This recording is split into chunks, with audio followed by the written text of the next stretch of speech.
تو آج ہم ایک ایسی کتاب کے صفحات میں غوطہ لگانے والے ہیں جو بظاہر جانی پہچانی کہانیوں کے پیچھے چھپے ہوئے رازوں سے پردہ اٹھاتی ہے۔ اچھا، کتاب کا نام ہے قرآن حکیم اور لاشعور، اور ہمارا موضوع ہے قصص الانبیاء۔ یعنی قرآن میں بیان کیے گئے انبیاء کے واقعات۔ بالکل، اور دیکھیں اس کتاب کا بنیادی مقدمہ ہی یہی ہے کہ یہ واقعات محض تاریخی داستانیں یا اخلاقی کہانیاں نہیں ہیں۔ مصنف کا کہنا ہے کہ اللہ تعالیٰ نے ان قصوں کے پردے میں انسانی شعور کے ارتقاء کی پوری تاریخ بیان کی ہے۔ پوری تاریخ؟ جی، اور وہ مخصوص علوم جو مختلف ادوار میں مختلف انبیاء کو عطا کیے گئے۔ تو یہ قصے سننے اور سنانے سے کہیں بڑھ کر ہیں۔ مطلب یہ ایک گہرے غور و فکر کی دعوت ہیں۔ جی بالکل۔ یہ بات ہی اپنے آپ میں ذہن کو جھنجھوڑ دیتی ہے۔ یعنی جو کہانیاں ہم بچپن سے سنتے آئے ہیں وہ ایک طرح سے کوڈڈ فائلز کی طرح ہیں۔ بہترین کہا آپ نے، کوڈڈ فائلز، جن کے اندر علم کے خزانے چھپے ہوئے ہیں۔ کتاب کہتی ہے کہ قرآن میں 26 انبیاء کا ذکر ہے، لیکن حضرت آدم، نوح، ابراہیم، موسیٰ، عیسیٰ اور نبی آخر الزماں صلی اللہ علیہ وسلم کا ذکر بہت تفصیل سے ہے۔ جی، اور اس کی وجہ ہے گویا ان کے واقعات میں علم کے سب سے بڑے ابواب پوشیدہ ہیں، لیکن ان تک رسائی کے لیے ایک خاص چابی چاہیے۔ گہرے تفکر کی چابی، اور اس کی وجہ بھی بہت منطقی ہے۔ کتاب کے مطابق علم ایک دو دھاری تلوار ہے۔ صحیح۔ اس کا اچھا یا برا استعمال علم رکھنے والے کی ذہنی اور روحانی تربیت پر منحصر ہوتا ہے۔ جیسے آگ جلانے کا علم ہے، ایک ذمہ دار انسان اسے کھانا پکانے کے لیے استعمال کرے گا، اور ایک تخریب کار ذہن اسی سے تباہی پھیلائے گا۔ بالکل۔ اسی لیے ان طاقتور علوم کو کہانیوں کے غلاف میں لپیٹ دیا گیا تاکہ صرف وہی ان تک پہنچ سکیں جو ذہنی طور پر اس کے اہل ہوں۔ ٹھیک ہے، تو پھر اس کوڈڈ فائل کی پہلی تہہ کھولتے ہیں۔ کتاب کے مطابق یہ سلسلہ حضرت آدم علیہ السلام اور علم الاسماء سے شروع ہوتا ہے۔ یہ علم الاسماء آخر ہے کیا؟ دیکھیں، قرآن حکیم اور لاشعور کے مطابق حضرت آدم علیہ السلام کو جو علم عطا کیا گیا، قرآن اسے علم الاسماء کہتا ہے۔ یعنی تمام اشیاء کے ناموں کا علم؟ جی، لیکن یہاں نام سے مراد صرف لیبل یا عنوان نہیں ہے۔ اچھا۔ اس سے مراد ہر شے کی حقیقت، اس کی خاصیت، اس کے کام کرنے کا طریقہ، یہاں تک کہ اس کی مخفی طاقتوں کا مکمل علم ہے۔ یعنی ایک پوری لائبریری کہا جا سکتا ہے اسے؟ بالکل، جسے تقریباً 40 ابواب میں تقسیم کیا گیا۔ ایک منٹ، 40 ابواب؟ جی، تو کیا مطلب باقی انبیاء اسی لائبریری سے ایک ایک کتاب لے کر آئے تاکہ دنیا کو اس کی تعلیم دے سکیں؟ آپ نے بالکل صحیح سمجھا۔ مصنف کا نقطہ یہی ہے کہ ہر نبی اس عظیم علم کے کسی ایک خاص باب کا عملی نمونہ بن کر آیا۔ کوئی مثال؟ مثال کے طور پر حضرت نوح علیہ السلام کو اس لائبریری سے جہاز سازی یعنی نیول آرکیٹیکچر کا علم دیا گیا۔ یہ صرف لکڑی جوڑنا نہیں تھا، بلکہ اس وقت کے ممکنہ طوفان کی شدت، پانی کا دباؤ، ان سب چیزوں کا علم تھا۔ جی، توازن کے اصولوں کا گہرا علم۔ اور حضرت ادریس علیہ کے بارے میں کہا جاتا ہے کہ انہیں ٹاؤن پلاننگ کا علم عطا ہوا۔ جی، یعنی صرف شہر بسانا نہیں بلکہ سول انجینئرنگ، سماجک ہم آہنگی اور وسائل کی منصفانہ تقسیم کا ایک مکمل نظام۔ کمال ہے۔ بالکل، اسی طرح حضرت یوسف علیہ السلام کو تاویل الاحادیث کا علم ملا، جسے ہم عام طور پر صرف خوابوں کی تعبیر سمجھتے ہیں۔ ہاں، لیکن کتاب کہتی ہے کہ یہ اس سے کہیں بڑھ کر تھا۔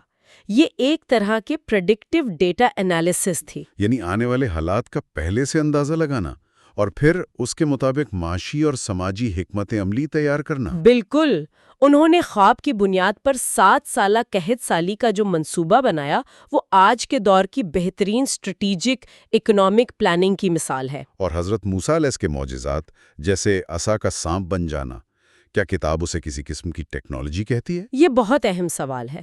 کتاب کے مطابق یہ جدید ٹیکنالوجی نہیں بلکہ مادے کی ماہیت بدل دینے کی سائنس تھی۔ مادے کی ماہیت بدلنا؟ جی، یہ اس بات کا عملی ثبوت تھا کہ ایک انسان کا گہرا یقین اور روحانی ارتکاز مادی دنیا کے قوانین پر کس طرح اثر انداز ہو سکتا ہے۔ اور فرعون کے جادوگر جو کر رہے تھے وہ نظر کا دھوکہ تھا۔ جبکہ حضرت موسیٰ نے شے کی اصل حقیقت کو تبدیل کر کے دکھایا۔ یہی علم اور شعبدے کا فرق تھا۔ اور حضرت عیسیٰ کا بیماروں کو شفا دینا اور مردوں کو زندہ کرنا؟ انہیں کتاب علم مسیحائی کہتی ہے، یعنی لائف سائنسز یا بائیولوجیکل توانائی پر مکمل عبور۔ اچھا۔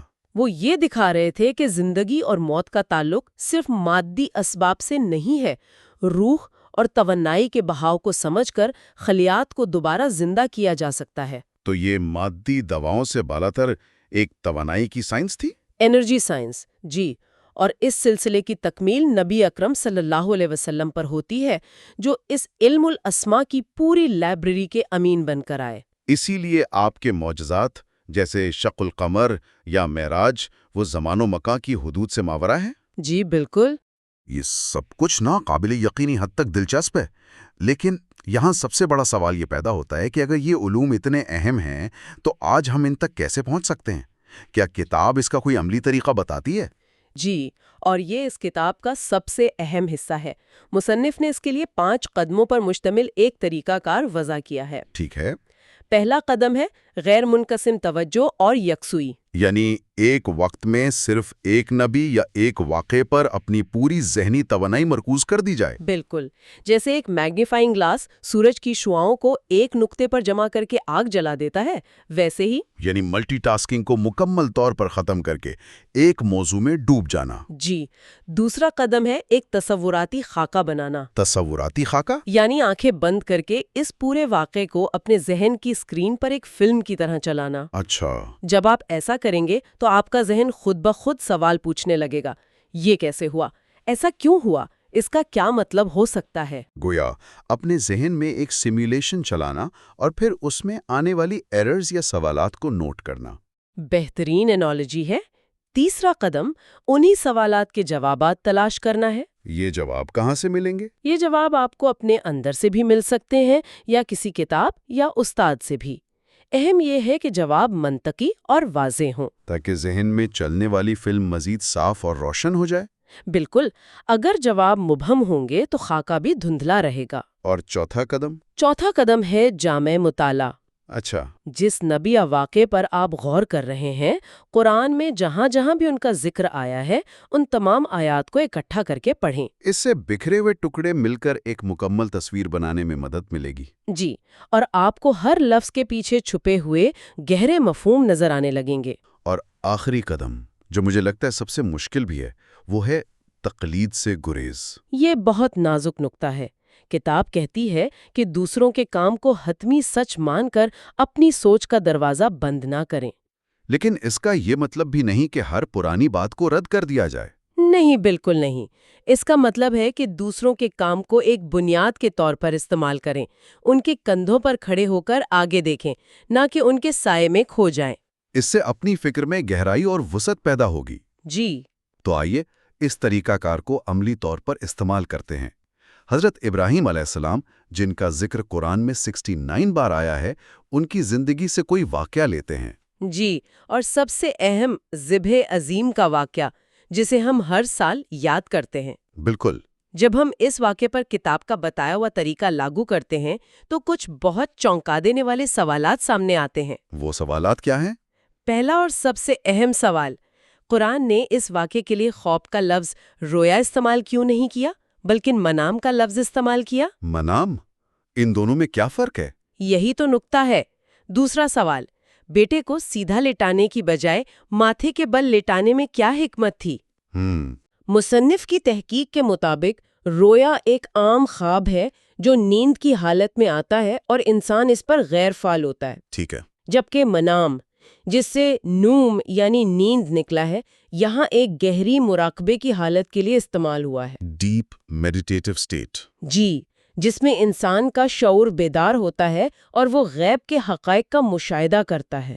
تو حضرت ابراہیم سو نہیں رہے تھے، وہ ایک گہری روحانی کیفیت میں ایک حقیقت دریافت کر رہے تھے۔ یہ ایک لفظ یہ تو پورے واقعے کا مطلب ہی بدل دیتا ہے۔ بالکل۔ یہ اندھی تقلید میں خواب پر عمل کرنے کا قصہ نہیں، بلکہ گہری سائنسی اور روحانی دریافت کو ثابت کرنے کا عمل تھا۔ جی۔ اور وہ سب سے بڑا سوال کہ جب بیٹا ذبح ہی نہیں ہوا تو اسے ذبح عظیم یعنی سب سے بڑی قربانی کیوں کہا گیا؟ بالکل، یہی وہ سوال ہے جو ہمیں اس واقعے کی اصل حقیقت تک لے جاتا ہے۔ تو اس کی حقیقت کیا ہے؟ اس کو سمجھنے کے لیے ہمیں پہلے حضرت ابراہیم علیہ السلام کے دوسرے معجزات میں چھپی سائنس کو سمجھنا ہوگا، جیسا کہ کتاب میں بیان ہوا ہے۔ ٹھیک ہے، جیسے آگ کا ٹھنڈا ہو جانا؟ جی، جب نمرود نے انہیں آگ میں ڈالا تو حکم آیا، اے آگ ابراہیم پر ٹھنڈی اور سلامتی والی ہو جا۔ صحیح۔ یہاں کتاب ایک اور گہرے نقطے کی طرف توجہ دلاتی ہے۔ قرآن کہتا ہے قل نا، یعنی ہم نے کہا۔ ہم نے کہا، میں نے کہا نہیں؟ جی، قل تو یعنی میں نے کہا نہیں۔ یہاں ہم سے کیا مراد ہے؟ مصنف اس کی تشریح یوں کرتے ہیں کہ جب بندہ اللہ کی رضا میں فنا ہو جاتا ہے تو اس کا ارادہ اللہ کا ارادہ بن جاتا ہے۔ اللہ اکبر۔ اس مقام پر اللہ اپنے ساتھ اس بندے یعنی خود حضرت ابراہیم علیہ السلام کو بھی شامل کر رہا ہے، جن کی خواہش اور یقین بھی یہی تھا کہ آگ نہ جلائے۔